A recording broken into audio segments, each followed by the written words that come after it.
Hey guys, good afternoon. Welcome to another episode of Hockey on the Spot with Brandon Barenfeld. I'm Brandon Barenfeld. Thank you all for joining me today. This is episode 148 of Hockey on the Spot.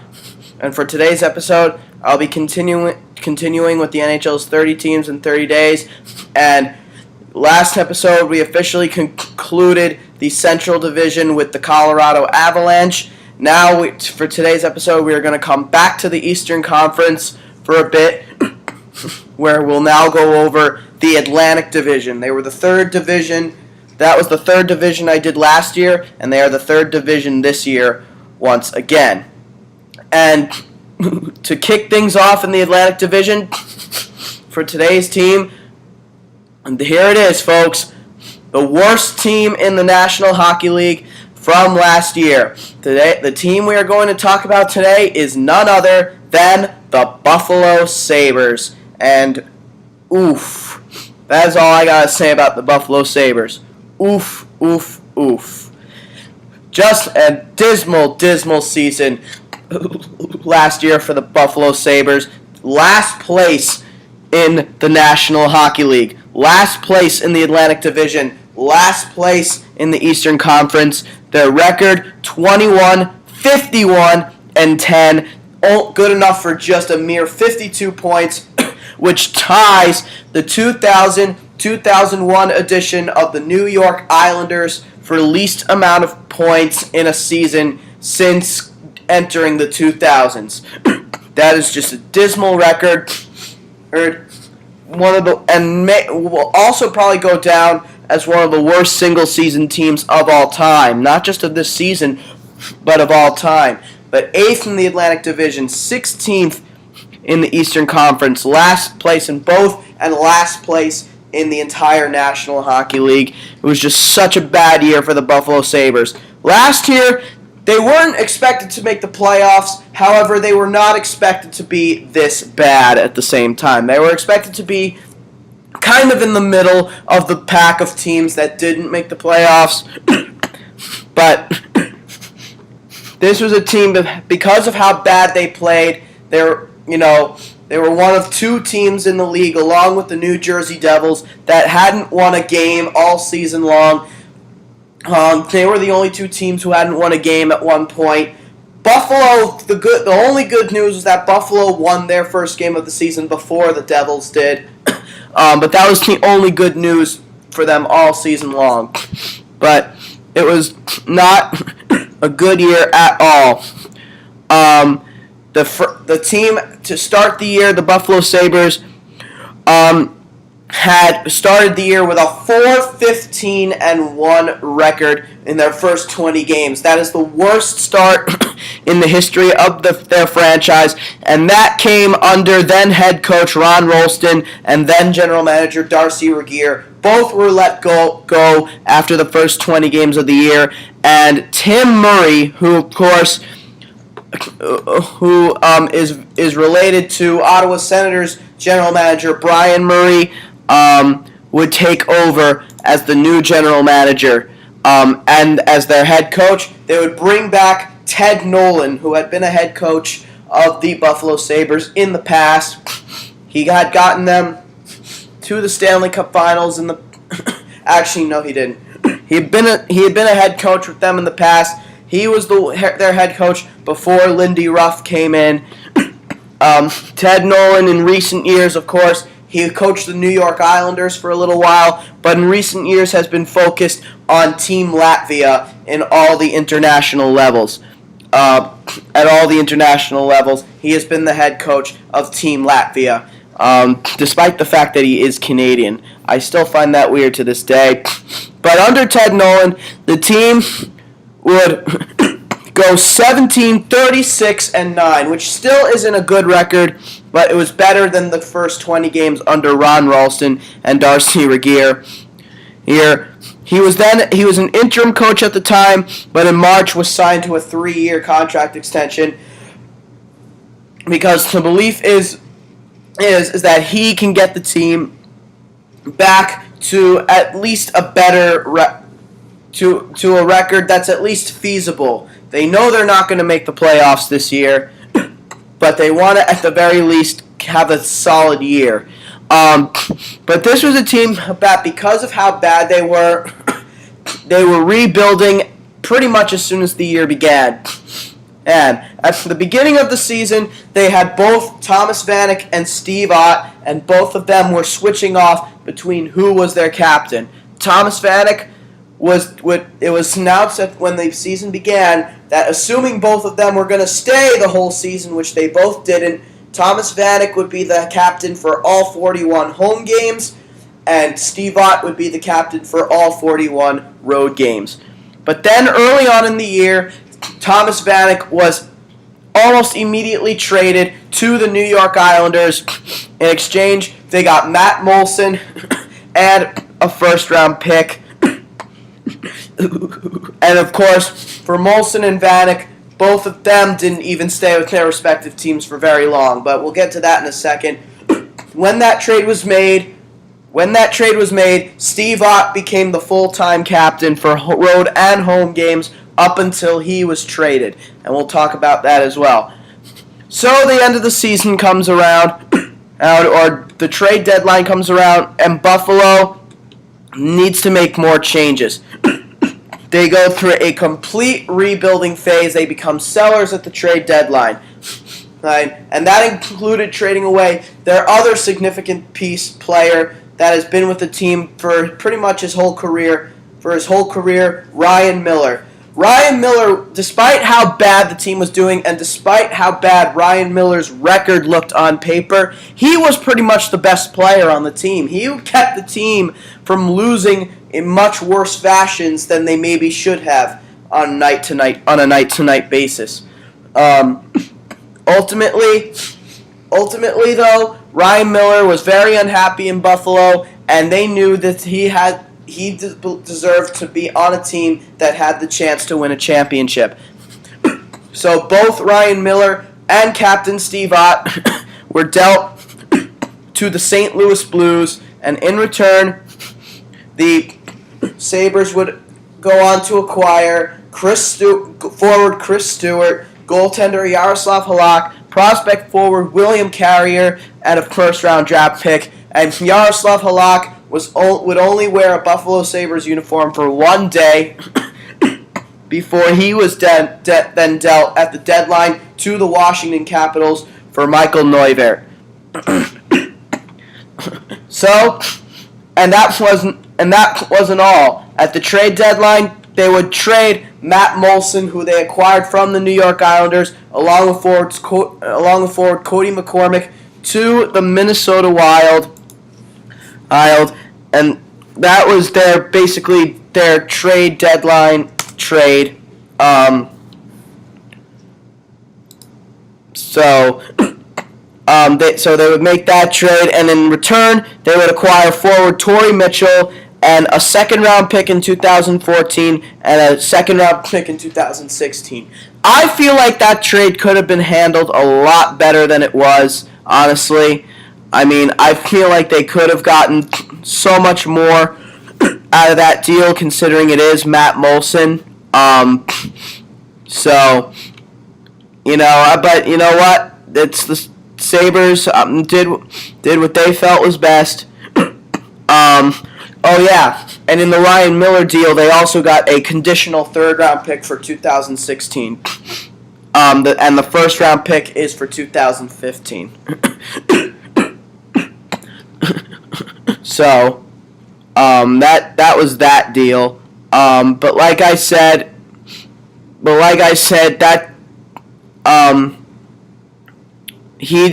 Yaroslav Halak did not remain a Sabre for very long. He and a 2015 third-round pick were dealt to the Washington Capitals for goaltender Michael Neuvirth and defenseman Rostislav Klesla. However, Rusty Klesla would announce his retirement before he even got to Buffalo because he was very unhappy with the way he was being wheeled and dealed all throughout the organizations.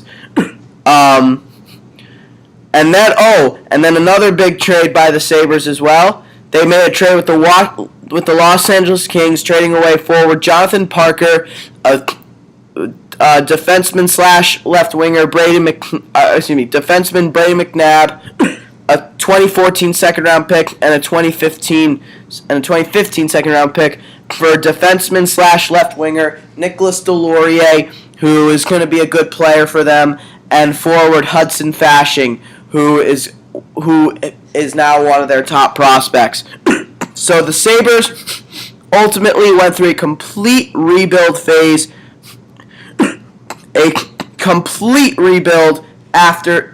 during the trade deadline, and pretty much giving up their season. And so then, by the time the NHL draft lottery comes around, again, the Sabres finish with the worst record in the league, 21-51-10 for just 52 points. The draft lottery comes around, and unfortunately for the Sabres, for the third straight season, the worst team in the National Hockey League would not get the first overall pick. In 2012, the Columbus Blue Jackets were the worst team in the league. The Edmonton Oilers would get the first overall pick for the third straight year. The lockout-shortened year, the Florida Panthers were the worst team in the league. They lost out on the first overall pick to the Colorado Avalanche. And this past year, the Buffalo Sabres were the worst team in the National Hockey League, and they lost the first overall pick to the team that lost out on the first overall pick the previous year, the Florida Panthers. The Florida Panthers would, of course, use the first overall pick to select defenseman Aaron Ekblad, the highly touted defenseman that many people were after. But the Buffalo Sabres, for this year, unlike the last couple of years, I really don't think there's really much to complain about here, because the Buffalo Sabres with the second overall pick, I feel like still got the player that they maybe wanted, and that was center Sam Reinhart, who was another potential first overall pick. If Ekblad wasn't going to be the first overall pick, Reinhart would have been. And Reinhart, they drafted Sam Reinhart from the Kootenay Ice of the Western Hockey League, the youngest of the Reinhart brothers, but probably the best of the Reinhart brothers. This kid is a center, or a right-handed shot, so he could also play right wing. Last season for the Kootenay Ice, 60 games played, 36 goals, 69 assists, 105 points, and 11 penalty minutes. And he also represented Team Canada at the 2014 World Junior Championships. And he had a great tournament through 7 games, 2 goals, 3 assists, and 5 points, and not a single penalty minute taken. So, Sam Reinhart, this kid's a really good player, a playmaker slash sniper who goes to the dirty areas of the net. But probably the best attribute about Sam Reinhart, without a doubt, is his hockey IQ. His hockey IQ is just out of this world, and he is just going to be something. He is going to be something for the Buffalo Sabres. He may not be the flashiest player in the world. He doesn't get things done through his flash and finesse. It's his hockey IQ. He knows where the puck's going. He knows the right areas to go. He knows how to play the forward positions really well. And he's most likely expected to play on the Buffalo Sabres as an 18-year-old, but at the same time, it wouldn't surprise anyone if he went back down to juniors for one season. Because if Reinhart doesn't play this year, then he'll definitely be ready to play next year. There will be no question about that. So if not this year, then next year for sure. So there you have it with Sam Reinhart. He was the big draft pick for the Buffalo Sabres. And they also had another good draft pick. They also got another good draft pick during the second round, the 31st overall pick, the first pick in the second round, forward Brendan Lemieux, a left winger, who is another kid, a hard-nosed player who's expected to do some really good things. He's the son of 4-time Stanley Cup champion Claude Lemieux. So he's expected to do some really good things out there. But then after the draft, the off-season came around for the Buffalo Sabres. And They knew first and foremost they had one of their big things that they had to do was re-sign forward Tyler Ennis, and that's exactly what they did. He was re-signed to a 5-year, $23 million contract. So good job by the Buffalo Sabres re-signing Tyler Ennis. He is a core piece to their future. Then they had to do a couple of buyouts. Going into the year, the Buffalo Sabres did not use one compliance buyout. This offseason, they went on to use 2. And they used them on defenseman Christian Ehrhoff and forward Ville Leino. Christian Ehrhoff would go on to sign a 1-year, $4 million contract with the Pittsburgh Penguins. As for Ville Leino, he is still on the board. He is still on the board. He is not going to be coming back to the Sabres, but no one has signed him yet. He has not been the player that the Sabres expected him to be after that big season he had in 2010-2011 with the Philadelphia Flyers. Thus far, he has proven to be nothing more than a one-hit wonder. They also let go of forward Corey Conacher, who was a waiver claim at the trade deadline from the Ottawa Senators. Corey Conacher went on to sign with the New York Islanders, and forward John Scott was also let go. He went on to sign with the San Jose Sharks. Forward Zenon Konopka, and then defenseman Henrik Tolinder and defenseman Jamie McBain. They're all still on the board as UFAs, and none of them will be back. Like Ville Leino, none of those guys will be back in 2014-15. Now, this is probably where one of the big problems was for me for the Buffalo Sabres. They were among the teams that made some of the most signings in the National Hockey League. And in my opinion, for this occasion, for the situation the Buffalo Sabres are in, that may not be a good thing. I think the Buffalo Sabres made more signings than they needed to. That's just my personal opinion. And I could see a couple of these guys, I could see why, but at the same time, I feel like they may have just taken themselves out of the Connor McDavid and Jack Eichel sweepstakes for the 2015 NHLNG draft. Because of some of the signings that they made, they're probably not going to be among the worst teams in the National Hockey League this year. I mean, one signing that I did like by the Sabres was signing college standout forward Jordan Samuels-Thomas. This kid has some promise to be a really good player. He's 24 years of age, native of Hartford, Connecticut, former seventh round draft pick, 203rd overall by the Atlanta Thrashers of the 2009 NHLNG draft. But he has been a college standout. And he has the promise to be a really good player. He's still really young. He's got a big frame, 6'3", 195 pounds, a left-handed shot. And he could come up at some point and be a good player for the Sabres.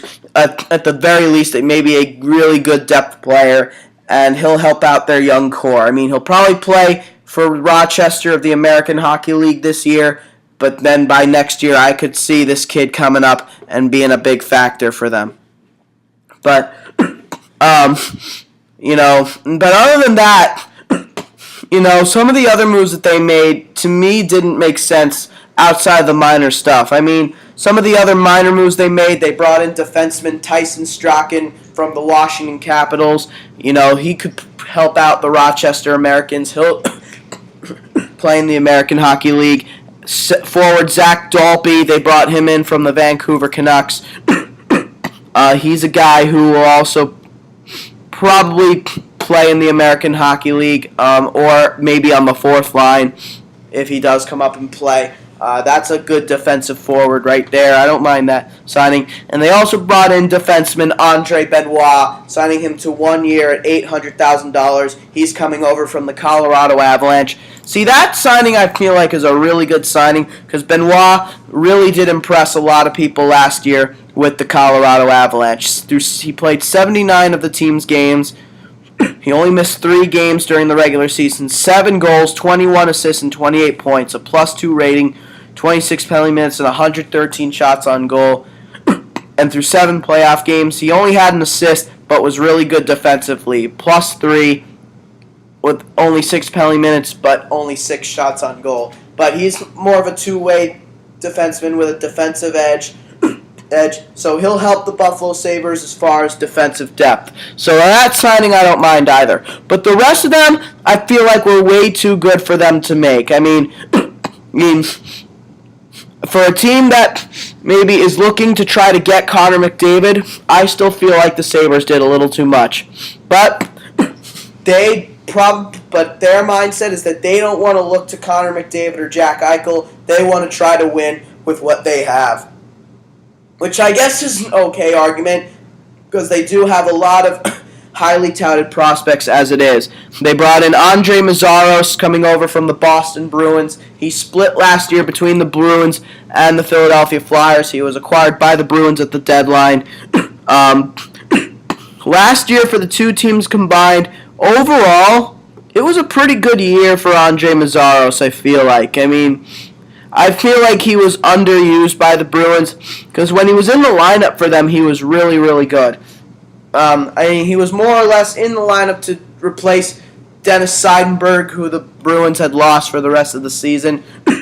But he'll definitely see a lot more lineup time for the Buffalo Sabres. He's a good two-way defenseman with a big shot from the point. So the Slovakian defenseman may have found himself a good home for the Buffalo Sabres. He'll be really good for them.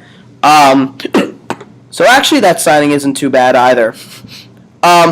They also brought in a couple of former Montreal Canadiens players, and that includes making what I consider to be one of the top 5 trades during the offseason this year, and that was acquiring defenseman Josh Georges from the Montreal Canadiens in exchange for nothing more than a 2016 second-round pick. So a second-round pick that won't even happen for 2 more years. I feel like that was a trade that was very poorly handled by the Montreal Canadiens. I think they could have gotten a little bit more for Josh Georges, like at the very least a couple of maybe a roster player and a prospect, or if they wanted to get that second round pick, maybe a roster player back. But Josh Georges, so that was really poorly handled because Josh Georges is among one of the best, if not the best, shutdown defensemen in the game. He just turned 30 years of age 2 days ago, and he's not going to wow you with his offensive stats. Last year, only 1 goal and 13 assists through 66 games, 14 points. But he was a +6, which you expect him to be because he's a shutdown defenseman. He only had 12 penalty minutes, but he generated only generated 35 shots on goal. And in the playoffs, 17 games played, not a single goal, but he did have 2 assists, even in plus-minus, 6 penalty minutes and 4 shots on goal. But again, this guy is not an offensive defenseman. He is a shutdown defenseman. What he does is block shots and plays the body, especially in the neutral zone. And he's one of the best at doing so. He's undrafted, and so he's one of the best at doing so. He's been Montreal's key shutdown defenseman for many years. He was in their top 4, and he'll be in the top 4 for the Sabres, and he'll add some defensive depth to their blue line. So good trade by the Sabres, and kind of a steal considering what they had to give away. They also brought in another Montreal Canadien, another player coming over from the Montreal Canadiens through the form of a free agent signing, bringing in former captain of the Montreal Canadiens, Brian Gionta. They signed Brian Gionta to a 3-year, $12.75 million contract. He's a veteran player. He's 35 years of age. He'll be 36 in January. And I think the reason behind this signing is because of his leadership, which could probably also be the same for the acquisition, the same thing for the acquisition of Josh Georges. They brought in 2 leaders, 2 of Montreal's bigger leaders. Brian Gionta was the captain of Montreal for the last couple of years. And, he's not the same player he used to be. He's not getting any younger. So he's not the same player he used to be. Last year, through 81 games, 18 goals, 22 assists, and 40 points, which isn't bad, but still not great. A +1 rating, 22 penalty minutes, and 184 shots on goal. This guy's a sniper. In the playoffs last year, though, Gionta kind of struggled. 17 games played, 1 goal, 6 assists, and 7 points. Even plus minus 2 penalty minutes and 40 shots on goal. So this guy generates shots on goal, and he's typically a sniper. And even at his old age, because of his small size, 5'7", 176 pounds, one of the smallest forwards in the National Hockey League, always has been. He's always been one of the faster skaters in the league because of his small size. And he really hasn't lost a step, even at 35 years of age. Maybe a tiny, tiny step, but he's still a very fast skater and generates a lot of opportunities and gets off a lot of shots. He may not be the same player he once was, but he'll add leadership to the Sabres, and that's why they brought him in, to bring in a veteran who's now closer to home, Rochester, not that far away from Buffalo. He wanted to be close to home, and he's an older player who can give the younger kids wisdom and experience, the necessary wisdom and experience needed to be successful in this league, particularly guys like Sam Reinhart and Mikhail Grigorenko and Zemgus Girgensons. So good signing by the Sabres, I guess. But the real star striker for the Buffalo Sabres was signing over 2 players who they had actually traded at the trade deadline, and these were the very same 2 players they dealt to the Minnesota Wild at the trade deadline, Matt Moulson and Cody McCormick.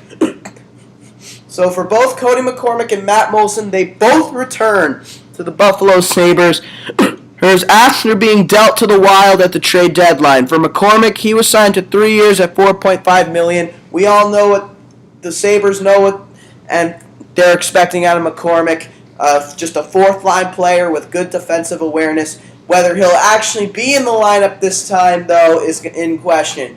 He may have to settle for being a 13th forward this time around. And for Matt Moulson, he was signed for 5 years, $25 million. Nobody saw that coming. Nobody saw Matt Moulson coming back to the Buffalo Sabres. Kind of a star striker there, because a lot of people thought he was destined to go elsewhere. And there were a lot of other teams that needed the left wing 30-year-old sniper who turns 31 in November. But, again, their expectations for Matt Moulson haven't changed from the last time. I mean, last time when he was with the Sabres, though, when he came over from the Islanders, he did kind of struggle. Through 44 games played with the Sabres, 11 goals, 18 assists, 29 points, a -8, 20 penalty minutes, and 105 shots on goal. So he really did struggle not playing next to John Tavares anymore and having a new centerman in Cody Hodgson. But they liked the way he played when he got to the Minnesota Wild during the regular season. Through 20 games with the Wild, 6 goals, 7 assists, 13 points, a +7, only 8 penalty minutes and 43 shots on goal. He wasn't very good in the playoffs, though. 10 games played, a goal, 2 assists, 3 points, an even plus-minus rating, 4 penalty minutes, and 21 shots on goal. So he wasn't very good in the playoffs. But overall, it was a decent regular season. And then, of course, the 11 games at the beginning of the year with the Islanders, 6 goals, 3 assists, 9 points, +3, 6 penalty minutes, and 28 shots on goal. So overall, he finished off the year with 23 shots on goal, 23 goals, 28 assists, and 51 points, +3 rating, 34 penalty minutes, and 15, 25, 48, 16, 176 shots on goal. So, overall, a decent year for Matt Moulson, or a player of Matt Moulson's standards. And again, though, that signing, though, again, is in kind of question because he didn't play well in the 44 games with the Sabres. So, in a full season with Buffalo, he'll probably be expected to get around, maybe 20 to 25 goals and 50 to 55 points. That seems like more of Matt Moulson's area as long as he's playing with Cody Hodgson, rather than a guy like John Tavares or Michael Granlund. So we'll see. We'll see how it all works out, but I really just overall think that situation, bringing back both McCormick and Molson after trading both of them to the Minnesota Wild at the deadline, that's a weird situation to me. And it doesn't show rebuild, in my opinion, and it doesn't show the looks of a team that's trying to grow and get their kids to more of their kids to play. Which now brings us to some of the questions for the Buffalo Sabres this year. How much will their offense improve? Last year, Buffalo was dead last in the league in goals with 157 and 29th with a 14.1 power play percentage. So hopefully this offense brought in and will help them out. Which Tyler Myers will show up? After Tyler Myers won the Calder Trophy as the NHL's top rookie in 2009-2010 with 11 goals, 37 assists, and a +13 rating, his game has gone backward since then. He has not been the same Tyler Myers since his fantastic rookie year. Last season was by far his worst. Or actually that could be argued because he was really bad in the lockout shortened year as well, and he wasn't much better this year. Through 62 games played, 9 goals, 13 assists, 22 points, a career worst -26, a career high 58 penalty minutes, and 99 shots on goal. So not a good year at all for Tyler Myers. If he does not play well this year,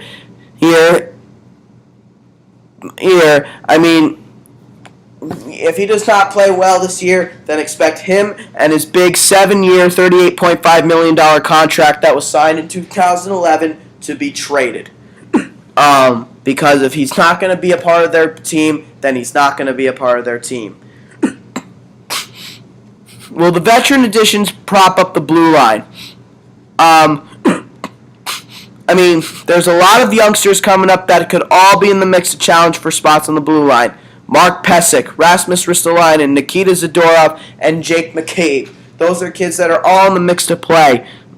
But now, with the additions of Josh Georges, Andre Mazzaros, and Andre Benoit, they have to stabilize the blue line, which was 25th in goals against last year, 243, 28th in shots against per game, 34.3%, and 20th in the league in penalty killing, 81.4%. So, they're just a bad team overall last year.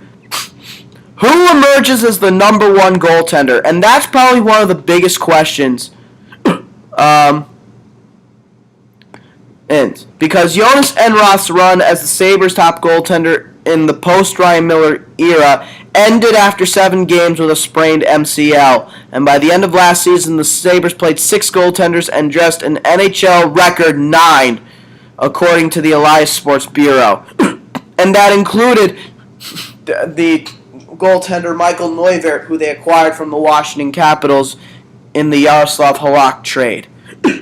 Now Enroth does come back healthy, but this is the guy who they've said when Ryan Miller leaves was going to be their number one, their future number one. But now that's not so certain anymore because now Michael Neuvirth's there, and he's got potential to be a number one as well.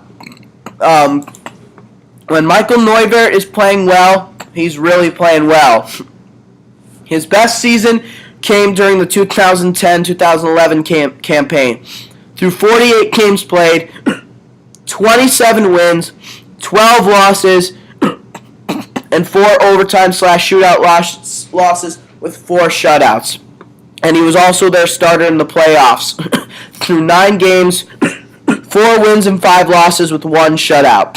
So his best year was the 2010-11 season. He has not been the same since. But maybe a change of scenery and a little more confidence could give Michael Neuvirth, the former second round and 34th overall pick from the 2006 NHL draft, a little more confidence. He's 26 years of age. He won't be 27 until March, till pretty much toward the end of the season. So he's got pretty much a whole season, all but a quarter of the year, till he reaches the prime of his career. Jonas Enroth, however, is also 26 years of age, and he's a little bit younger. He doesn't turn 27 until June. So he has a whole season to grow, where Michael Neuvirth has all but a quarter of a year to grow. So we'll see. It's going to be an interesting battle for that starting job. And this is really the first time in a very long time for the Buffalo Sabres and their franchise that they didn't have a definite number one. They normally go into each season with a surefire number one guy. It's been that way since Dominik Hasek. Then when he left, Ryan Miller was there, soon after. Even Martin Biron was a surefire starter for a little while,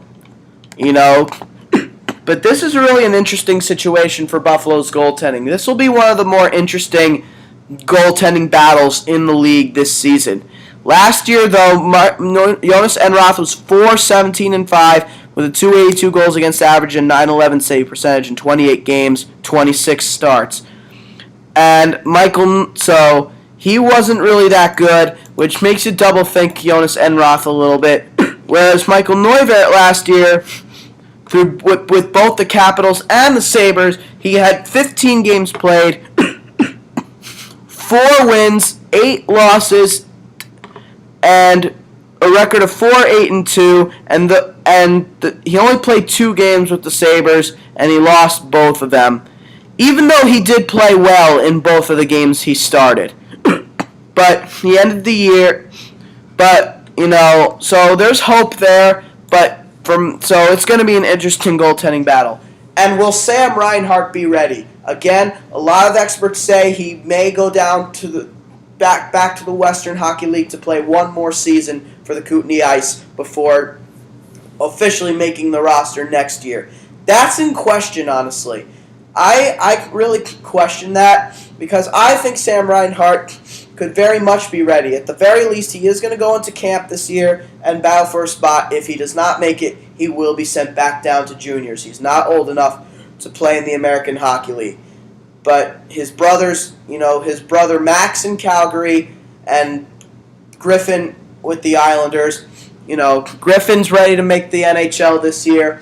And Reinhart and Max, he constantly knocks on the door, but he's more of a shutdown type forward. He's not going to be a prime time forward in this league. Sam will be, though.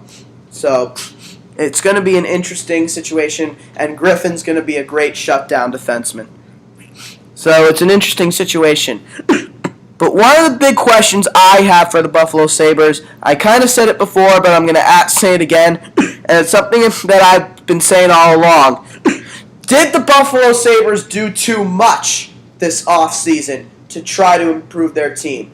This is a team that's in a rebuild mode, but they don't want to take but Tim Murray doesn't want to take 5 years to do it. So he felt that mixing up veterans with youngsters would be the best path. I don't know if that's necessarily the case.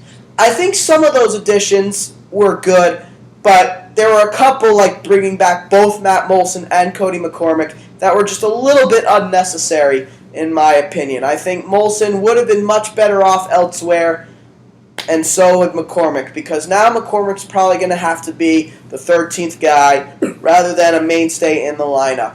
I mean, obviously it also depends on the health of Torrey Mitchell. But we'll see. I feel like even to an extent, the Brian Giunta signing maybe was a little bit unnecessary, and even more of an extent, even though the Josh Georges trade was one of my top trades, would Georges have been better off somewhere else? That's another thing, because it takes away a spot that a youngster could have had. And was the Andre Mazzaro signing necessary? That one wasn't maybe not as bad. I feel like some of the signings were good. I think the depth signings made a lot of sense, and the signing of Jordan Samuels-Thomas was a very good one as well. Just adds another good youngster with potential to make the league. But, it's still, they made a lot more moves that I feel like that they should have made, and they may have very well taken up themselves out of the Connor McDavid or Jack Eichel sweepstakes. Because now with this lineup, unless both goaltenders are really, really, really bad this season, not only are they not going to make the playoffs, but they're not going to be the worst team or the second worst team, which really takes away their chances of getting the first or second overall pick. It's not very good. It's not a good situation to be in, especially if you're a fan of the Buffalo Sabres. So, I don't know. It's really rough situation if you're a fan, because I think you really expected that the Sabres were going to get at least one of Connor McDavid or Jack Eichel, and they may have taken themselves out of the running to do so with the signings that they made. So now they're going to be a better team, and that's actually a bad thing, because they're still not going to make the playoffs, but they're going to be a better team. Heck, I don't think they'll finish with a winning record, but I just feel like they maybe did a little too much this offseason. As we now have to take a look here at what their lines are probably going to look like. What their lines are probably going to look like now with this added mix of veterans into this group of youngsters. On the top line, the expected top line will probably be Cody Hodgson centering Drew Stafford on the right and Matt Moulson on the left. Drew Stafford's going to be an interesting player to watch this year too, because he hasn't necessarily been the player that Buffalo bargained for when they picked him 13th overall in 2004. He's 28 years of age. He'll be 29 on October 30th. And last year was one of his worst years. 16 goals, 18 assists, and 34 points in 70 games. With a minus 19 rating. 39 penalty minutes and 185 shots on goal. But in the last two seasons, since having two really good years in 2010-11, which was his career year, and 2011-12, in the last 2 years, he has been a minus 35 total. A minus 16 in the lockout shortened year, and a minus 19 last year. But Drew Stafford, if he doesn't put up the offensive numbers that maybe you'd like to see him put up, considering he is going to play on the top line at least to start the year, then expect that Drew Stafford will be involved in a big trade. Him and Tyler Myers. Matt Moulson on the left side, again, he's probably not going to put up any more than 20 goals or 50 points, because Cody Hodgson, he's a good center, but he's not the kind of center that John Tavares is. He's definitely not John Tavares, but he is 24. He'll be 25 in February, so he's still young. And last year was his best year offensively, technically speaking. One could argue that if the 2012-13 season was longer, he probably would have had even better numbers. But last year, through 72 games, 20 goals, 24 assists, 44 points, while only 20 penalty minutes and a career high 182 shots on goal. So those stats are all career highs. The penalty minutes tie for a career high. But the big problem was his plus-minus, a career worst minus 26. And honestly, he's not expected to be a good defensive player at any point. He's going to be a good offensive player with a good passing ability, and he'll be really helpful on their power play, but he's nowhere near close to a penalty killer, and he's going to be a minus player for many years to come. He is not a defensive player. The second line may actually prove to be Buffalo's best line. And it could battle the Hodgson line for top line honors. The youngster Sam Reinhart is expected to be the second line center, with Chris Stewart on the right side and Tyler Ennis on the left side. Chris Stewart is looking to have a better year. He only played 5 games after he arrived to Buffalo, and he did not have a single point in those 5 games. He was a -2, 6 penalty minutes, and 3 shots on goal. With the St. Louis Blues, he played 58 games, had just 15 goals and 11 assists for 26 points, a career-high 112 penalty minutes, and 18. That's actually 118 minutes if you count the 6 minutes with Buffalo, and 107 shots on goal, plus the 3. That makes 110, and an overall even plus-minus rating. So, probably his worst year ever last year. He's looking to be much more motivated to have a good year this year. If not, then they want him to be a key piece of their rebuild. If he isn't, then he's another guy who will probably be out the door.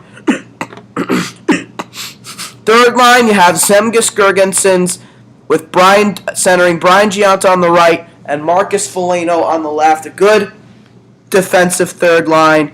Girgensons he'll be a better player in the future. In the future, he'll battle for to be a second line player, but for now he's tagged as more of a defensive type player. He played all situations for the Sabres last season. So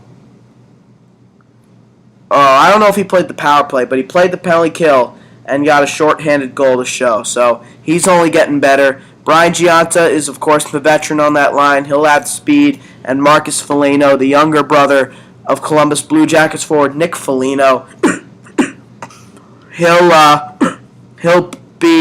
he's expected to be a better defensive player.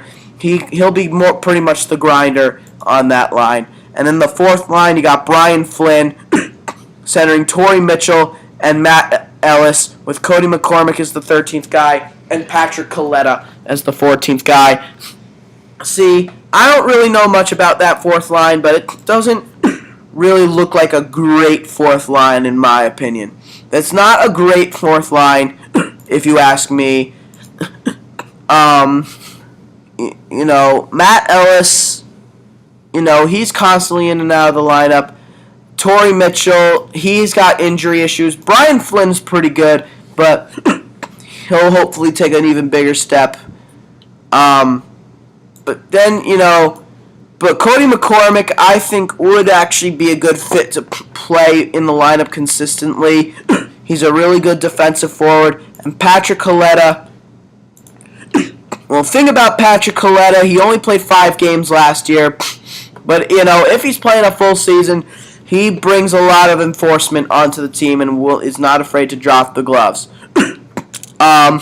Besides, they have 2 forwards in Mikhail Grigorenko and Joel Armia, who are both going to battle for spots in the lineup this year. Mikhail Grigorenko is actually someone who will probably even make the team at the start of camp. I mean, he's been on the opening night roster for the last 2 years, and he keeps getting sent back down to juniors because of showings of inconsistency.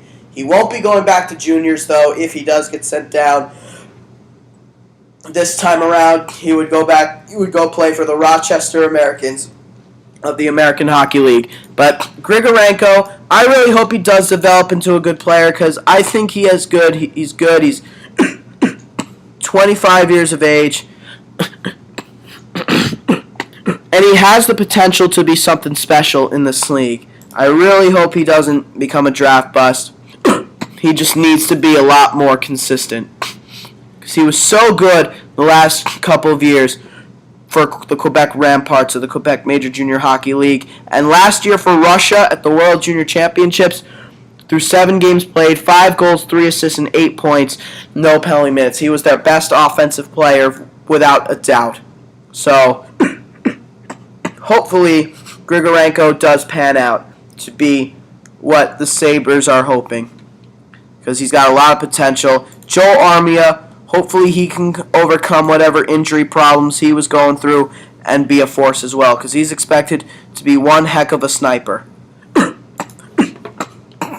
On the blue line is probably the biggest strength for the Buffalo Sabres this year, because up front, even with, up front, you really don't know what you're going to get. Who knows what good this offense is going to be. This offense is actually probably one of the weaker offenses in the league. On defense, though, I think this is the area where they've improved the most. Josh Georges on the top pairing with Tyler Myers. Hopefully a guy like Georges can get Myers back to his old self. Mike Weber with Rasmus Ristolainen on the second pair. And then Andre Mazzaros and Mark Pesic on the third pair. I mean, I don't know how I feel about that, honestly. I mean, I feel like Mike Weber should go with Andre Mazzaros, and Mark Pesic could go with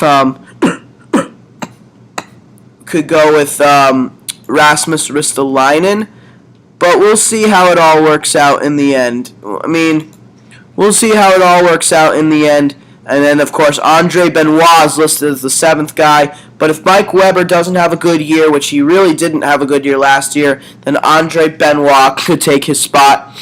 But they also have both Jake McCabe and Nikita Zadorov, who are both ready, who could both be very much ready to take roles in the lineup this year. And then in goal, they have Michael Neuvirth as the projected starter, with Jonas Enroth as the projected backup, and Matt Hackett as the third goaltender. Hackett is an interesting kid, I think. I mean, he's 24 years of age. He hasn't made that next big jump to the NHL level yet, but he's expected to be a really good goaltender one day. So hopefully it does work out. Hopefully it does work out. But, you know, for Enroth, he has to have a good year, and so does Neuvirth. Otherwise, the Sabres are not going to have a good year. Who knows what you're going to get from this goaltending duo? It's not a deep duo, but it's not so inconsistent that it's not going to work. You really don't know what you're going to get from these two. So we'll see how it goes. You know, overall with this lineup, actually just really looking at it a second time, it's still really not that good. I think it's better than what it was last year, but it's still not that good. It's still not that good, and yeah, they're still going to be looking on the outside in. I mean, hey, you know, look at the Colorado Avalanche and what they were in the lockout-shortened year and what they became in the last season. You know, the Colorado Avalanche proved last year that anything is possible, that even the worst team could become the best team within a year's time. You know, the Buffalo Sabres will probably try to motivate themselves with that logic, but I don't think they're too concerned about the statistics for this year. I think they mainly want to look at what some of the younger kids are going to do this year. And that's really the most important thing for the Sabres this year. As we now take a look at the top 10 prospect group for the Buffalo Sabres. And this is the one thing I will say about the Sabres. If there's one part of their organization where that is only just getting better, that is just getting better and better from here, it is their prospect pool. That is the one upside of finishing as one of the worst teams in the league. When you don't play well, your prospects get better. And Buffalo is loaded with prospects, and they're only going to get more. They have so many draft picks for the next couple of drafts. It's not even funny. This is one of the deeper prospect pools I've seen. I mean, there's no doubt whatsoever that Sam Reinhart is their number one guy. He is just going to be so good. This kid is going to be a superstar, whether he plays this year or not. He's ready to battle as an 18-year-old. Nikita Zadorov is number 2. He'll battle this season to make it on the team full-time. He just needs to get better defensively. Hudson Fasching, who they acquired from the Los Angeles Kings in the Brayden McNabb trade, has quickly become one of their better prospects. He'll probably go into camp, but he probably won't make it. He's a project that's probably still another 3 years in the making. But we'll see. He was a big part of the Team USA's World Junior Championship team in 2014, playing on that elite third line of theirs with Stefan Matteau and I forget the other, Andrew Kopp. And Andrew Kopp. That was the best third line in the whole tournament, and Hudson Fasching was a big part of it. So the Sabres got themselves a good prospect there. Joel Armia. The only reason he isn't higher on this list is because of his broken wrist was because of the broken wrist he suffered in November, and when he came back, he never found consistency. But he was one of their best players in the Calder Cup playoffs. That's where his consistency came back. He's a big player, 6'3", 192 pounds. Even though he had more assists last year by a wide margin, he's more of a sniper and is expected to be more of a goal scorer, more of a sniper. And he'll be a top 6 forward in this league for many years to come as well. Jake McCabe, Armia, because of the wrist injury, may have to spend another year in the American Hockey League, but he'll come up and battle for a spot. Jake McCabe, the captain of the 2013 gold medal winning U.S. World Junior team, he's ready to make it this year. He'll be a good shutdown defenseman. JT Compher, a project, probably another 2 years in the making because of college, but he is going to be a good player as well, an instigator, and he's going to be rough to play against. Nicholas Baptiste, he's 3 years away. Linus Olmark, a goaltender, 3 years away. Jonas Johansson, 4 years away, and then Brendan Lemieux is number 10. He's probably 3 years away. He was their 31st overall pick in this past year's draft. So of all these prospects, which one do I say is probably their best prospect? Obviously you cannot deny Sam Reinhart. This kid is going to be something special. And ultimately, I probably cannot look past it. The player that is probably their best prospect on this top 10 list, in my opinion, the player I consider that their best prospect is, without a doubt, their number one prospect, center, Sam Reinhart. This kid, there's just no looking past it. You cannot look past this kid. He's just way too good, way too skilled, can shoot the puck well. His hockey IQ is one of the best we've seen in years. He's just the total package, and whether he plays this season or next season, he is going to be a stud. He's just going to be an absolute stud. And even if he doesn't make it this year, he'll definitely play for Team Canada at the World Junior Championships this year. He's only 18, so he could go back to that tournament and represent his country. He's just going to be one heck of a player. He really is. So we'll see. It's going to be really interesting. There's just no looking past it, though. Reinhart is going to be a superstar. He'll be their top player in the future, and he is their number one guy. There's no doubt about it. He is their number one prospect. According to NHL.com and according to me. He's just going to be so good. Now, the player on the Buffalo Sabres that I think needs to be better for them this year in order for them to be a better team. Now,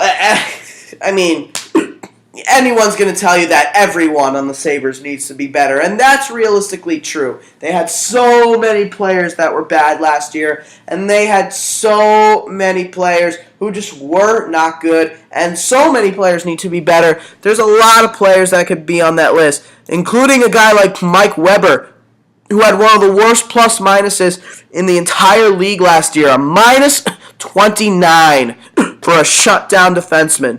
Not good at all for the Pittsburgh, Pennsylvania native. He'll be 27 in December. But, look at this. Tyler Myers. This guy has just not been the same since his rookie season. Drew Stafford has not been the same. Chris Stewart is the X factor and as the guy expected to be a lot more motivated this year. But I'm not going to say Chris Stewart, honestly, because I think there's other players that need to be better other than him. I think, there's other players that are more key pieces than him. Just look at this team. Cody Hodgson, even Matt Molson to a lesser extent. They have so many guys who need to be better. It's hard to pick just one. But if I were to pick just one, and I am going to pick just one, I think of all these players, the one player on their team who needs to be better this year in order to, at the very least, give them somewhat of a fighting chance. I mean, you're always going to look on the goaltenders. And, I mean, you got to look at a guy like Jonas Enroth, who has had high expectations since day one and did not meet them last year. He was so bad last year. Michael Neuvirth could be said to the same thing. But I think when you really look at it, you really cannot look past Tyler Myers. Tyler Myers is the player who needs to be better this year. And for very good reason. I mean, Tyler Myers, we talked about it before, is under that big contract still, and he has not been the same since his rookie season. His rookie season, he was the Rookie of the Year, but since then, he has not been the same Tyler Myers, and last year was just probably his worst year by far, especially defensively. I mean, offensively, it was the lockout Jordan year, but defensively, it was this past year. Tyler Myers, he's just so big, 6'8", 6'8", 219 pounds, and a right-handed shot. He's got a cannon from the point, and he plays both the power play and the penalty kill. And he has just not been good. He has just not been good, and if he doesn't get better, he is going to be traded. There's no doubt about it. I mean, that's it. Tyler Myers has to be better this season. Because if he's not, it's going to be another long, long season for the Buffalo Sabres and their fans, which would end up being worth it in the end because then they would be in the running for either Connor McDavid or Jack Eichel. But, at the same time, you still want to have a good year. In a way, you kind of don't want to have your franchise rely on those two players alone. They feel that they can be successful without one of those two. And if that's what they feel, then yeah. Then great for them. There's another way that and actually the good news is for the Sabres, there is one other way that they could get that top pick, and that is if the New York Islanders finish as one of the worst teams in the league, because the Sabres have their first-round pick for this year. The Islanders chose to take the fifth overall pick for 2014 and give the Sabres the first-round pick for this year. Well, if the Islanders are one of the worst teams this year, then the Sabres have a shot at McDavid and Eichel. So we'll see. But I don't think the Sabres want that to happen. Don't want to resort to that. I don't think the Sabres want to resort to that. But if they have to, then they'll be excited to do it. But ultimately, I think Tyler Myers, if they want to be better, then Tyler Myers needs to be better. This season is going to be all about Tyler Myers and his ability to get back to the way he was his rookie season. If he can't do that, then it's going to be another long year for the Sabres. This year, the weight of the season is on Tyler Myers' shoulders. The Sabres probably are not going to have a captain this year. They're not going to have a captain this year. They did not name a captain after Steve Ott left. At least I don't think so. So they're probably not going to have a captain this year. That was another unanswered question. They only have an alternate captain in Drew Stafford. You kind of got to ask yourself who the other alternate's going to be and who the captain's going to be. Maybe Brian Giunta becomes the captain because of how good he was as a captain for the Montreal Canadiens. That would actually make a lot of sense. Giunta's the older. I think Giunta's the oldest player on the team, and yes, he is. Brian Giunta's the oldest player on the team, so it makes sense for Brian Giunta to be the captain of the Buffalo Sabres, just as he was for the Montreal Canadiens. But ultimately, that's not the most important thing on Buffalo's plate right now. The most important thing is their players being better this year, particularly Tyler Myers. The season is on Tyler Myers' shoulders. If he's not good, then it's going to be a long year for the Sabres, and Myers will be traded. Overall, are the Sabres a playoff team? Are the Buffalo Sabres a playoff team? Absolutely not. No way. You don't even... Why anyone would be even asking if the Sabres are a playoff team is beyond me. Why anyone would think that the Sabres are a playoff team is beyond me. They're way too young. B, they're way too old. Now they have a mix of players who are both too young and too old. I mean, I guess the players that are too old, that doesn't matter as much. But they're too young right now. They're still in kind of a rebuilding stage. And they don't... And unless Sam Reinhart proves himself as soon as this year, they really don't have a true star right now. They don't have anybody who's going to help them out in a big way. I mean, their forward crop is not that good this year, and neither is their goaltending. Their defense is probably the biggest upside of their team this year, but it's not even by that much. Overall, their team this year looks like a mess right now, and it's not going to be a formidable team. They're too young right now. They don't have enough talent to bring them back to the playoffs. I think they're not, like I said, because of all the signings they made, though, I don't think they're going to be the worst team again. They're not going to be the worst team in the National Hockey League again. But, and Ted Nolan is going to be a good coach for them. He'll get them some wins, and the younger players will develop under him. They're not going to be the worst team again, but they're not going to make the playoffs. There's no way. They're not even going to come close to making it, though. They're probably going to be in that middle pack of teams that don't make it, and they'll get, one of the higher top... They may get a top 10 pick, but it won't be the first or second overall pick. It won't be in the top 5. It'll be in the bottom 5. But, no. The Buffalo Sabres... Ultimately, no. The Buffalo Sabres are not a playoff team. And that is going to do it for episode 148 of Hockey on the Spot. Be sure to tune in tomorrow, everyone, when we talk about the second worst team in the National Hockey League from last year, and the team that got the first overall pick last year.